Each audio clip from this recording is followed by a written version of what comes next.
گیر کی جدید تاریخ میں ایک اہم دن، جسے پاکستان میں یوم آزادی کے طور پر پوری عقیدت و احترام اور جوش سے منایا جاتا ہے۔ کیوں نہ منایا جائے، یہ اہل پاکستان کا حق ہے۔ سرکاری عمارتوں پر چراغاں کیا جاتا ہے اور پاکستان کے پرچم لہرائے جاتے ہیں۔ شہر شہر خوشی کے اظہار کے لیے جلوس ترتیب دیے جاتے ہیں۔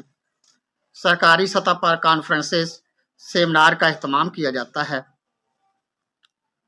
جس میں مقررین تحریک آزادی کی جدوجہد کو اجاگر کرتے ہیں۔ اس طرح محب وطن تنظیمیں بھی جلسے جلوس اور کانفرنسز منعقد کر کے وطن سے محبت کا اظہار کر کے ایک زندہ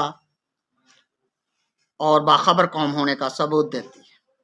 یہ سب کچھ قابل تعریف اقدامات ہیں جس سے ہم نئی نسل کو اپنے بزرگوں کی جدوجہد اور قربانیوں سے آگاہ کرتے ہیں۔